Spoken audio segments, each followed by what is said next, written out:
اسٹیفیکس کے موضوع دوستو السلام علیکم ناظرین گرامی، عراق کو پہلی انسانی تہذیب کی آماجگاہ سمجھا جاتا ہے۔ عراق کا قدیم نام میسوپوٹیمیا ہے، مگر یہ وہ نام ہے جو یونانیوں نے انہیں دیا تھا، جس کا مطلب یونانی زبان میں دریاؤں کے درمیان ہے، چونکہ یہ تہذیب دریائے دجلہ اور دریائے فرات کے درمیان میں پروان چڑھی۔ عراق میں انسانی آبادی کا وجود حضرت آدم علیہ السلام اور حضرت نوح علیہ السلام سے جا ملتی ہے۔ اس کے علاوہ عراق کی سرزمین کو فلسطین کی طرح سرزمین انبیاء بھی کہا جاتا ہے، کیونکہ حضرت نوح علیہ السلام، حضرت ابراہیم علیہ السلام اور حضرت خضر علیہ السلام کا تعلق اسی علاقے سے تھا۔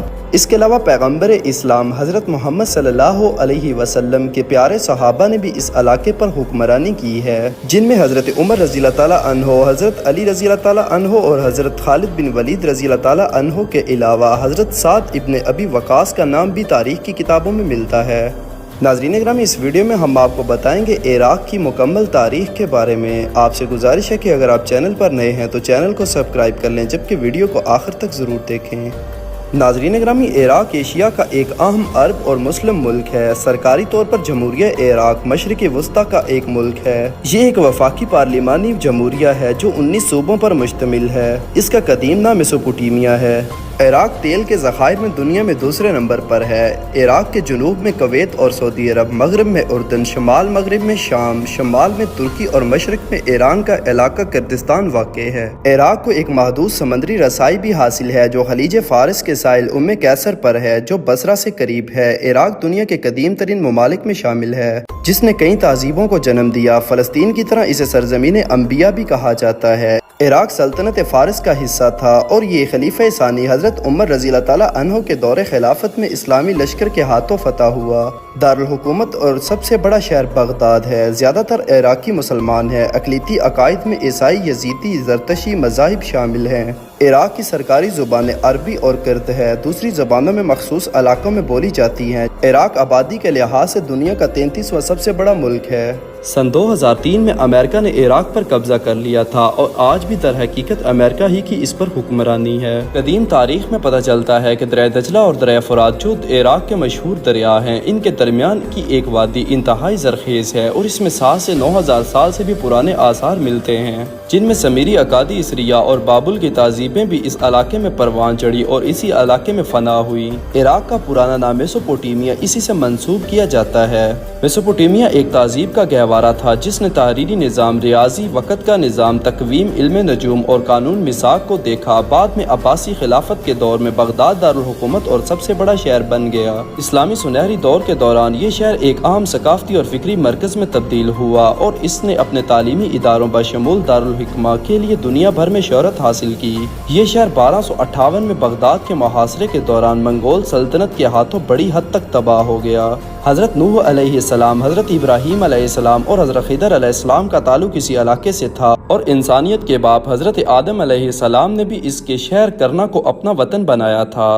حضرت ابراہیم علیہ السلام عراق میں پیدا ہوئے اور یہ بہت سے انبیاء کی سرزمین ہے، جیسے یونس، حزقیل، دانیال، عزیز، ناہم، حنینہ جسے عربی میں حنین کہتے ہیں، آدم، نوح، ہود، صالح، ذوالکفل، سلیمان اور ایوب وغیرہ تمام انبیاء کرام کا اس علاقے سے تعلق تھا۔ اس کے علاوہ مسلمانوں کے بہت سے امام، جن میں جیسے کہ امام علی، امام حسین اور ان کے بھائی عباس بن علی، محمد بن حسن مہدی، عبدالقادر جیلانی، امام ابو حنیفہ اور بہت سے مزارات موجود ہیں۔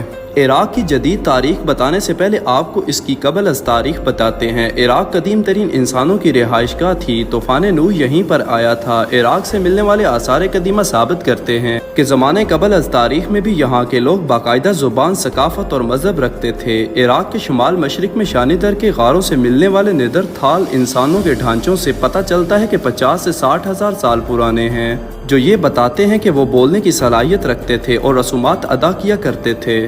عراق کو پہلی انسانی تہذیب کی آماجگاہ سمجھا جاتا ہے، جس میں اسلام سے پہلے اور اسلام کے بعد بہت سی خلافتیں اور حکمرانیاں کام کر چکی ہیں۔ اگر خلافت راشدہ کے بارے میں بات کریں تو خلافت راشدہ میں عراق ساسانی سلطنت کا حصہ تھی۔